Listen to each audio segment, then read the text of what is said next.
ये मुस्लिम ही ज़्यादा सबसे आतंकवादी है। और जो मासूम लोगों की हत्या कर रहे हैं, तो इंसानियत कहाँ है? मैं कहता हूं हर मुसलमान टेररिस्ट होना चाहिए।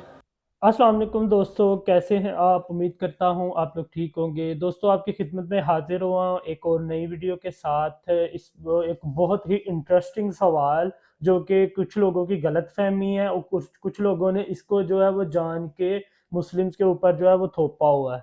तो उसके बारे में जानेंगे। आज एक डॉक्टर जाकिर नाइक से एक हिंदू ने जो है इस चीज़ के बारे में सवाल किया और काफ़ी सख्त तरीके से जो है इसको सवाल किया है। तो आइए हम पहले वीडियो देखते हैं, फिर बाद में इसके ऊपर तज़किरा भी करेंगे। बहुत इंटरेस्टिंग वीडियो है, लास्ट तक ज़रूर देखिएगा। मैं खासकर रिकमेंड करता हूँ इसको लास्ट तक ज़रूर देखिएगा, मज़ा आएगा। तो फिर बाद में इसके ऊपर तज़किरा भी करेंगे। तो चलिए पहले वीडियो को देखते हैं, फिर बाद में इसके ऊपर तज़किरा करते हैं। मेरा नाम सतीश सिंह है। डॉक्टर जाकिर नाइक साहब, मैं 2 दिन से आपकी तकरीर सुन रहा हूँ। आपके तकरीर में मेरे समझ में ये आ रहा है कि कुरान में सबसे ज़्यादा इंसानियत है। मेरा सवाल ये है कि दुनिया में हम जो प्रैक्टिकली दुनिया में देख रहे हैं, ये मुस्लिम ही ज़्यादा सबसे आतंकवादी है। और जो मासूम लोगों की हत्या कर रहे हैं, तो इंसानियत कहाँ है? माशाल्लाह, भाई साहब ने 2 दिन तकरीर सुनी और उसे यकीन हो गया क्या कुरान में सबसे ज़्यादा इंसानियत है। माशाल्लाह, उसके लिए मुबारक देता हूँ। लेकिन सवाल अहम है, सवाल गलत नहीं, आपका सवाल सही है। सवाल है कि हम देख रहे हैं मुसलमान ही आतंकवादी है। ये झगड़ा फसाद, मुसलमान फंडामेंटलिस्ट है, मुसलमान टेररिस्ट है, आतंकवादी है। जब हम कुरान पढ़ते हैं तो हमें इसका इज़हार होता है। लेकिन ये है क्यों गलतफहमी, जिस तरीके से मीडिया गलतफहमियां फैलाती है, हम उसको इग्नोरेंस में, अनजाने में मान लेते हैं। टेररिस्ट के मानी क्या है? मैं कहता हूं हर मुसलमान टेररिस्ट होना चाहिए, आतंकवादी होना चाहिए। आतंकवादी की मानी क्या है तो समझ लो। टेररिस्ट उसे कहते हैं जो इंसान दूसरे इंसान के दिल में टेरर पैदा करता है। अगर कोई चोर पुलिस को देख रहा है तो उसके दिल में टेरर आता है, खौफ आता है। उस चोर के लिए पुलिस टेररिस्ट है। इस तरीके से हर मुसलमान, कोई भी एंटी सोशल एलिमेंट मुसलमानों को देखता है, उसके दिल में खौफ आना ही चाहिए। अगर कोई चोर मुसलमान को देखता है, कोई बलात्कार करने वाला मुसलमान को देखता है, कोई भी एंटी सोशल एलिमेंट मुसलमान को देखता है, उसके दिल में खौफ होना ही चाहिए। कुरान मजीद में अल्लाह ताला फरमाते हैं सूरह अनफाल में, सूरह नंबर 8 आयत नंबर 60 में, खौफ पैदा करो उन लोगों के दिल में जो लोग एंटी सोशल है, जो हक को इनकार करते हैं, उनके दिल में खौफ डालो।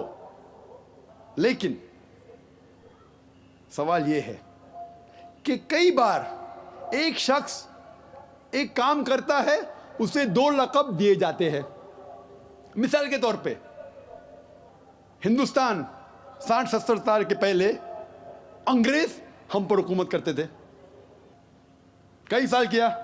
बहुत से हमारे इस देश के हिंदुस्तानी थे जो इस देश की आज़ादी के लिए झगड़ा कर रहे थे। इनको अंग्रेज कहते थे आतंकवादी, टेररिस्ट। हम आम हिंदुस्तानी कहते थे देशभक्त, फ्रीडम फाइटर, पेट्रियट। वही आदमी, वही काम, 2 लक़ब, 2 टाइटल। अगर आप अंग्रेज की बात मानते हैं, अंग्रेज कहते हैं हमें इस देश पे हुकूमत करने का हक है। अगर उनको हक है तो ये लोग को हम टेररिस्ट बिल्कुल सही कहेंगे।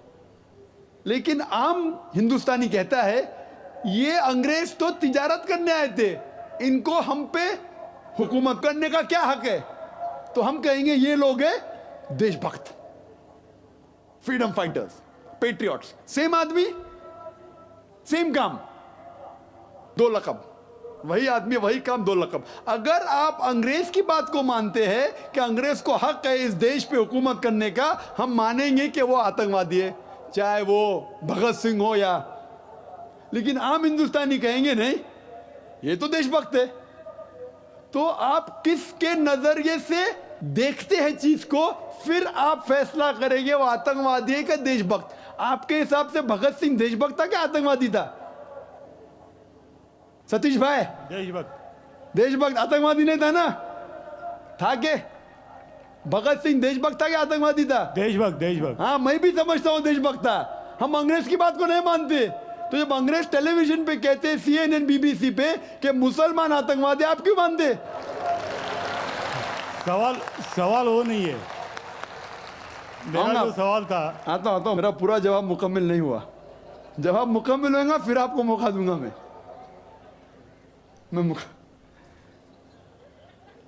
Nelson Mandela, old south African government जो थी, सफेद हुकूमत, वो नेल्सन मंडेला को टेररिस्ट नंबर 1 कहती थी। उसे अरेस्ट करके रॉबिन आइलैंड में 25 साल के लिए कैद कर दी। Terrorist number 1। जब नई हुकूमत आती है उसे छोड़ देती है, उसे प्रेसिडेंट बनाती है, टेररिस्ट बन जाता है प्रेसिडेंट। चंद साल बाद उसे नोबेल प्राइज फॉर पीस मिलता है। वही आदमी, वही काम। ऐसा नहीं कि पहले वो गलत काम किया, फिर अच्छा काम किया, फिर उसको अवार्ड मिला।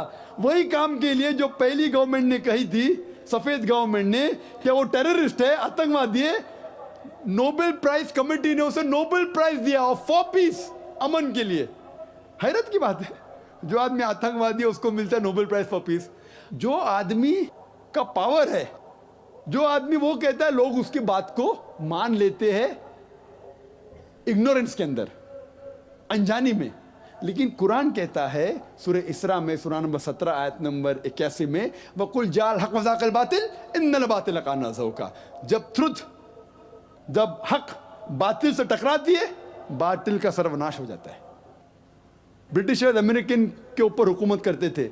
अमेरिकन रेवोल्यूशन हुआ 18 सदी में। ब्रिटिशर्स कहते थे, मैं लंदन गया था 2 महीने पहले, वापस से जाऊंगा 2 हफ्ते बाद। वो बॉम्ब ब्लास्ट हुआ था ना, बॉम्ब ब्लास्ट हुआ था, पता है, 7 जुलाई को। तो लोग आए थे, खराब है। मैं भी बोला ठीक है खराब है। तो वहाँ टोनी ब्लेयर आने वाले थे, वक्त नहीं मिला तो अपने चीफ ऑफ पुलिस को भेजे। बाद में मेयर आए थे। तो मैंने उनसे पूछा, आपकी इस देश ब्रिटिश गवर्नमेंट जब हुकूमत कर रही थी अमेरिकन गवर्नमेंट पे 18 सदी में, वो जॉर्ज वॉशिंगटन और बेंजामिन फ्रैंकलिन को टेररिस्ट नंबर 1 कहते थे, टेररिस्ट। उसके बाद जॉर्ज वॉशिंगटन बन जाता है प्रेसिडेंट ऑफ यूएसए, टेररिस्ट बन जाता है प्रेसिडेंट ऑफ यूएसए। वो गॉडफादर है, गुरु है किसका? जॉर्ज बुश का भी, ठीक है ना, जॉर्ज बुश का गुरु है। वो जो आतंकवादी आप कहते थे, उसके शागिर्द के दोस्त भी आप है। क्या बात है, आपका नजरिया क्यों बदल रहा है? आप कहते थे टेररिस्ट चंद सदी पहले, अभी आप उनके दोस्त थे। तो हमें यह तहकीक करना चाहिए कि क्यों उसको वो लक़ब मिला। अगर जो 11 सितंबर को हुआ था न्यूयॉर्क के अंदर, आप जो कह रहे ना मुसलमान मुसलमान, उसके ऊपर जवाब तो अभी आ रहा है। ये तो खाली वो स्टार्टर्स बोलते ना, स्टार्टर्स, सूप पीते पहले तो ज़रा बराबर खाना खत्म होता है। मेन मील तो अभी है। मुझे एक शख्स ने पूछा था जब मैं ऑस्ट्रेलिया गया था, और इंग्लैंड के अंदर भी, doctor Zakir Naik, do you consider bin Laden to be a terrorist? क्या आप बिन लादेन को टेररिस्ट मानते हैं? तो मैंने कहा, भाई मैं बिन लादेन को जानता नहीं हूँ, मैं यही नहीं कह सकता हूँ वो टेररिस्ट है क्या नहीं, अच्छा है क्या बुरा, मैं नहीं जानता हूँ। कुरान में लिखा है सूरह हुजुरात में, सूरह नंबर 49 आयत नंबर 6 में, कि जब भी कोई बात कोई कहता है, पहला तहकीक करो फिर दूसरे तक पहुँचाओ। अगर मैं CNN और BBC की बात मानूँ तो मुझे कहने पड़ेगा कि बिन लादेन टेररिस्ट है, लेकिन मैं क्यों मानूँ बात उनकी? क्योंकि मैं आदमी हूँ जो घूमता हूँ मीडिया में, जानता हूँ माशाल्लाह। तो मैं कहता हूँ ना बिन लादेन मेरा दोस्त है ना मेरा दुश्मन है, मैं नहीं जानता हूँ। लेकिन अब ये मुझे पूछना चाहते हैं टेररिस्ट नंबर 1 कौन है, तो ये तो जानता हूँ मैं, CNN जो अमेरिकन चैनल है, जॉर्ज बुश उसका प्रेसिडेंट है, गर्व से कहता है कि हमने हज़ारों अफगानिस्तान लोग को बम गिराए, कत्ल किए, इराक में हज़ारों का कत्ल किया। ठीक है, मान भी लो बहस के तौर पे बिन लादेन ने किया, मान लो, मैं नहीं कहता हूँ, मान लो बिन लादेन ने किया कि 11 सितंबर को ट्विन टावर को अटैक किया और 3000 या 5000 लोग मरे। लेकिन अगर 3 या 4000 लोग मरे, 5000 लोग मरे, उसका ये मतलब नहीं होता है कि आप उससे डबल लोग को अफगानिस्तान में मारे एक आदमी की वजह से। कर सकते? अरे बिन लादेन को पकड़ के मारो ना, अगर मानना है तो। अगर उसने किया, सबूत है तो सबूत पूछते अफगानिस्तान गवर्नमेंट ने, मर दें कि सबूत क्या है, वो सबूत देता टोनी ब्लेयर को। है सबूत पूछ रहा अफगानिस्तान कि आप मुझे सबूत दो, सबूत क्या है तो हम उस पर तहकीक करेंगे, सजा देंगे उसको। वो सबूत देता है मुशर्रफ को, पूछ रहा है आपका, किधर का इंसाफ है ये? किधर का इंसाफ है? प्लेन भेजते हजारों लोग का कत्ल किए अफगानिस्तान में, इराक में। मैंने कहा यूके में, ऑस्ट्रेलिया में, यहां भी अगर टेररिस्ट नंबर 1 है तो जॉर्ज बुश है।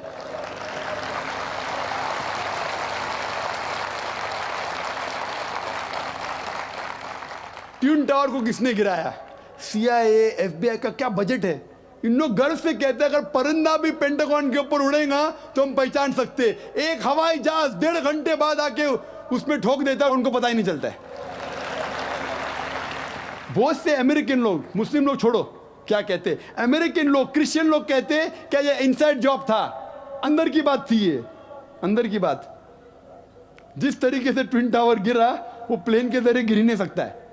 कितने लोग कहते हैं कि ये जॉर्ज बुश ने किया अपने वोट बैंक के लिए। कल मैं कह रहा था ना पॉलिटिशियंस के बारे में, कल की तकरीर सुनी ना आपने, हकीकत लगी क्या ने? क्या होगा? 5,000 लोग को मारो, वोट तो मुझे मिलेगा। $1 ट्रिलियन नुकसान, क्या फर्क पड़ता है? अगर नहीं गिराऊंगा ट्विन टावर को तो मैं थोड़ी इलेक्शन में आऊंगा। क्या करो? 1,000 लोग का कत्ल करो, नुकसान करो करोड़ रुपए का, मैं तो आ गया वापस सीट पे। ये मैं नहीं कह रहा हूं, ये मैं नहीं कह रहा हूं, ये अमेरिकन लोग कह रहे, तो गलत है। मैं नहीं कह रहा हूं कि जॉर्ज बुश ने गिराया, मैं जानता ना, मैंने तहकीक थोड़ी की। मैं कह रहा हूं कि बाकी लोग क्या कह रहे। अमेरिकन लोग कहते हैं कुछ लोग कि बिन लादेन ने क्या, कुछ ने कहा जॉर्ज बुश, लेकिन ये तो मैं जानता हूं कि मैं टीवी पे जो देखा हूं वो खुद के चैनल के ऊपर कि जॉर्ज बुश गर्व से कह रहा 1,000 लोग को मैंने मारा हूं, इसीलिए मैं जॉर्ज बुश को टेररिस्ट नंबर 1 कहता हूं। ये बाबरी मस्जिद में जो हुआ हिंदुस्तान में, गुजरात में क्या हुआ, वोट बैंक के लिए हिंदू मुस्लिम में झगड़ा करो। बाबरी मस्जिद को कौन जानता था पहले? आप जानते थे? सुने थे बाबरी मस्जिद के बारे में? ये दंगे फसाद के पहले 1985 के पहले सुने थे? नहीं सुना था। मैं भी नहीं सुना था। ये वोट बैंक के लिए झगड़ा फसाद, 1,000 लोग मारे गए। गुजरात में जो हुआ क्या सही हुआ? अगर पुलिस चाहती तो, हमारे हिंदुस्तान पुलिस में माशाल्लाह इतना पावर है कि अगर चाहती तो दंगा फसाद हो ही नहीं सकता। बंबई में जो हुआ 1992 में, इफ द पुलिस वांटेड, किसकी जरूरत के बाहर रास्ते पे आए? लेकिन वो पॉलिटिशियन की इजाजत है, यहां मत जाओ, वहां मत जाओ, यहां हंगामा करो, यहां कर्फ्यू लगाओ, वहां मत कर्फ्यू लगाओ, यहां मुझे वोट मिलेगा, वहां नहीं मिलेगा। आप समझे ना? तो ज्यादातर चाहे इंग्लैंड में हो या अमेरिका में हो या हिंदुस्तान में हो, कोई भी पॉलिटिशियन हो, तो ये पॉलिटिशियन की हरकतों की वजह से, जैसा मैं कल कहा, तो लेबल लग गया अभी मुस्लिम लोग पे टेररिस्ट। अगर आप जानते गुजरात में कितने लोग के मां का अपने आंख के सामने बलात्कार हुआ, बलात्कार करने वाला पड़ोसी है, उसके ऊपर कोई एक्शन नहीं लिया जा रहा है, तो वो कानून अपने हाथ में लेता है, गलत करता है, हम भी लेता है, क्या करें? सब समझ रहे? तो हमें यही जानना चाहिए इस आतंकवाद की जड़ क्या है। तो हमें जड़ पे जाना चाहिए और जड़ को खत्म करना चाहिए। अगर हम एक हो जाएंगे, अपनी किताब एक खुदा में माने, सिर्फ खुदा से डरे, जो खुदा की बात मानता उसको वोट दे, ना कि दंगे फसाद करे, आप समझ रहे? तो इंशाअल्लाह अमन होगा।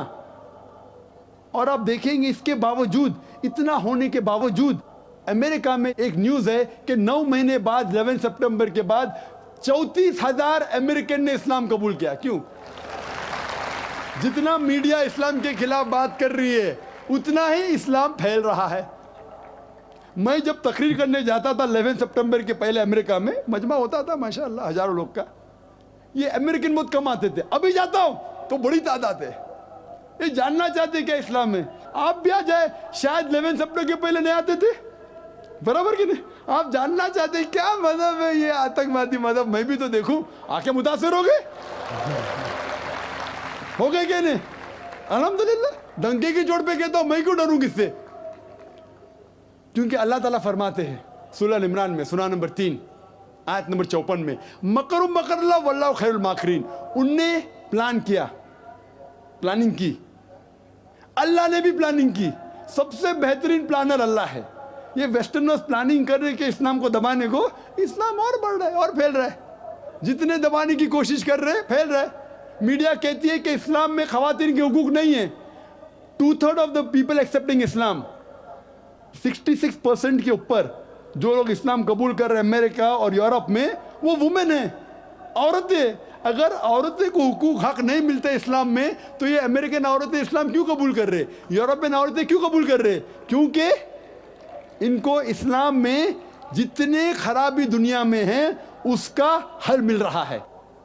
योन रेडली थी एक ब्रिटिश रिपोर्टर जो अफगानिस्तान में गई थी रिपोर्ट करने के लिए तालिबान के वक्त। जिस तरीके से सलूक किया तालिबान ने उनके साथ, मैं तालिबान का दोस्त नहीं हूं भाई, नहीं तो आप बोलेंगे तालिबान का एजेंट आ गया। मैं ना बिन लादेन को जानता हूं ना कोई तालिबान को जानता हूं, हक की बात कहता हूं, डरता नहीं हूं। अगर ब्रिटिशर्स ने कहा कि भगत सिंह टेररिस्ट है, मैं उनके खिलाफ हूं, डरता नहीं हूं। तो योन रेडली ने इस्लाम कबूल किया, बाद में गई थी खिलाफ लिखने के लिए, मुतासिर हो गई, मुस्लिम बन गई। तो इसीलिए हमें हक की तहकीक करना चाहिए और हमें जो लोग हक के खिलाफ है उनके साथ जंग करना चाहिए, तभी इस दुनिया में अमन होगा।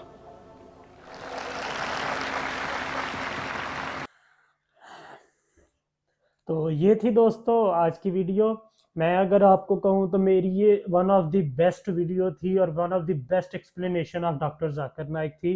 क्यों? क्योंकि ये मेरे लिए इतनी अहम इसलिए थी कि या इसको टेररिज्म के रिलेटेड और उसके अलावा मीडिया के रिलेटेड, पॉलिटिशियंस के रिलेटेड, वेस्टर्न कल्चर के रिलेटेड और इस्लाम के रिलेटेड डॉक्टर जाकिर नाइक ने इतने अच्छे तरीके के साथ जवाब दिया है ना कि मतलब मैं खुद एक मुसलमान होने के बावजूद भी इम्प्रेस हो गया हूँ। तो इसीलिए ये रीज़न है कि इनके जो जलसे थे, इनके जो लेक्चर थे, इनको देख देख के बहुत ज़्यादा लोगों ने जो है वो इस्लाम कबूल किया, अपनी गलत फहमियाँ दूर की हैं। इतनी डिटेल से मैंने आज तक किसी को टेररिज्म के खिलाफ बोलते हुए या टेररिज्म को समझाते हुए नहीं देखा है। ये one of the best man है जिसको मैंने देख के मैं इतना ज़्यादा मुतासिर हुआ। इन्होंने बिल्कुल ठीक कहा। भाई ने सवाल ये किया कि यार ये मतलब मुसलमान जो है वो टेररिस्ट क्यों है, मतलब दहशतगर्द क्यों है मुसलमान? तो ये आम जो है ना, इसको बीमारी कह लो, ये आम बीमारी जो है ना ये पाई जाती है हमारे जो वेस्टर्न जो है ना, अमेरिका और इसके अलावा जो लोग हैं, इन्होंने जो है ना लोगों के माइंड में बिठा दिया हुआ है कि मुसलमान जो है वो टेररिस्ट है। कहीं पे भी है मुसलमान वो टेररिस्ट है, वो दहशतगर्द है, वो जो है जुल्म पसंद है। तो इसलिए ना अवाम ने भी अपने माइंड में ये सारी चीज़ें जो है ना वो बिठा ली हुई है। क्यों? क्योंकि दौर है मीडिया का दौर है आजकल। आप लोग अंदाज़ा नहीं लगा सकते कितने अच्छे तरीके के साथ जो है वो अगले बंदे का माइंड वॉश कर दिया जाता है और अगले बंदे को कानो कान खबर नहीं होती खुद, और घर बैठ के ना। आगे तो ये होता था ना पहले किसी ज़माने में कि बादशाह जो है वो अपना कोई कार ख़ास भेजते थे कि उस बंदे के पास जाओ, उसके साथ जाके जो है वो थोड़ी सी दोस्ती करो और उसका जो है माइंड इस तरफ लेके आओ। आजकल ये चीज़ें कोई मैटर नहीं करती। बंदा अपने घर में बैठा हुआ है, एक स्क्रीन के ऊपर देख रहा है, मीडिया जो दिखा रहा है वो उसको दिख रहा है। माने या ना माने वो एक अलग बात है, लेकिन उसके माइंड में वो बात ज़रूर रह जाएगी। वो बात वो ज़रूर अपने माइंड में मतलब सेव कर लेगा। हर इंसान के माइंड में जो है ना वो बातें सेव हो जाती हैं। तो वो जब ये अब एक चीज़ जो आप बार बार दिखाई जा रहे हो, आप बार बार दिखाई जा रहे हो, जैसे उन्होंने 9/11 का जो है वो जिक्र किया कि वो जिसने भी किया उन्होंने कहा मैं गारंटी नहीं देता है, लेकिन अमेरिकन खुद ये चीज़ जो है ना वो कहते हैं, इस चीज़ को खुद कहते हैं। इसलिए फिर उन्होंने इसके बारे में प्रॉपर डिटेल में बताया और ये वाकई बात ठीक है कि मतलब आपको 5-6 हज़ार अमेरिकन नज़र आ रहे हैं, आपको मतलब इतने लाखों की तादाद में जो है अफ़गानी नज़र नहीं आ रहे, आपको लाखों की तादाद में जो है वो फ़लस्तीनी नज़र नहीं आ रहे।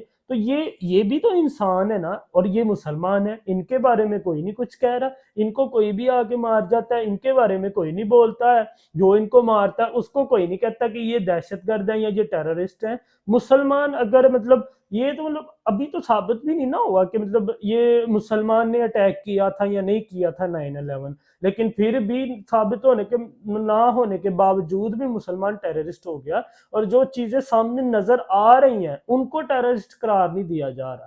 तो मतलब ये आजकल जो है ना ये माइंड वॉश करने का तरीका जो है ना वो आजकल बहुत आसान हो गया हुआ है। थोड़े से पैसे या मतलब अपना चैनल बनाओ, न्यूज़ चैनल बनाओ। इसी तरह उन्होंने इंडिया में भी बताया, ये वीडियो पुरानी थी डॉक्टर जाकिर नाइक की, लेकिन वहां से लेके अब तक आज के दिन तक जो है वो आप देख लो ऐसे ही होता है। पॉलिटिशियन मिसयूज करते हैं अपने फायदे के लिए, पॉलिटिशियन जो है वो दंगे फसाद करवाते हैं अपने वोट बैंक के लिए। और एक बहुत बड़ी तादाद जो है ना, जो इंडिया के इंटेलेक्चुअल लोग हैं, पढ़े लिखे लोग हैं ना, वो चीज़ ये सारी समझते हैं। लेकिन जो मतलब हर मुल्क में जो है वो पढ़े लिखे लोग भी होते हैं, अनपढ़ लोग भी होते हैं, लेकिन जो अनपढ़ लोग हैं ना उनका इस्तेमाल करते हैं ये मीडिया वाले, ये पॉलिटिशियंस जो है ना, इन उनका इस्तेमाल करके जो है ना ये अपना मौकफ या अपना फायदा जो है वो उठाते हैं। अब मतलब जो अनपढ़ लोग हैं उनको ये मजहब के तौर पे जो है ना वो लड़ाते हैं। पढ़ा लिखा इंडिया और पढ़ा लिखा पाकिस्तान में कोई भी बंदा है वो इन चीज़ों पे जो है ना तहकीक करेगा और उनको जानता होगा, क्योंकि वो एक इंटेलेक्चुअल है, उसने पढ़ा हुआ है सारा कुछ, वो एक माइंड रखता है मतलब उस चीज़ को पढ़ने के लिए। लेकिन जो अनपढ़ होगा उसको मतलब बहला के फुसला के मीडिया का जोर दिखा के और ये सारा कुछ दिखा के जो है वो कुछ भी करवा सकते हैं। इसलिए फिर इंडिया में हिंदू मुस्लिम जो है वो दंगे होते हैं। जब भी इलेक्शन करीब आते हैं मुसलमान के और जो हिंदू हैं उनके आपस में लड़ाइयाँ शुरू हो जाती हैं और इसका फ़ायदा उठा लेते हैं पॉलिटिशियन। चाहे उसमें 100 बंदा मर जाए, चाहे 200 बंदा मर जाए, कोई फर्क नहीं पड़ता। चाहे किसी लड़की का रेप हो जाए, चाहे किसी का घर उजड़ जाए, कोई एक घर को चलाने वाला हो वो उसको मार दिया जाए, ये कोई फर्क नहीं पड़ता। लेकिन इन लोगों को नहीं पड़ता, पॉलिटिशियंस को, क्योंकि इन्होंने तो अपना वोट बैंक, अपनी सीट बचानी होती है। तो ये मतलब एक बहुत बड़ी एक्सपोज वीडियो थी मेरे ख्याल में, जो टेररिस्ट के खिलाफ, पॉलिटिशियंस के खिलाफ, अमेरिकन के खिलाफ जो हमले होते रहे हैं उनके खिलाफ ये एक एक्सपोज वीडियो थी। तो ये थी दोस्तों आज की वीडियो। उम्मीद करता हूँ आप लोगों को मेरी वीडियो पसंद आई होगी। अगर मेरी वीडियो अच्छी लगी तो मेरे चैनल को सब्सक्राइब कीजिएगा। मिलते हैं नेक्स्ट वीडियो में, तब तक अपना ख्याल रखिएगा। अल्लाह हाफिज़।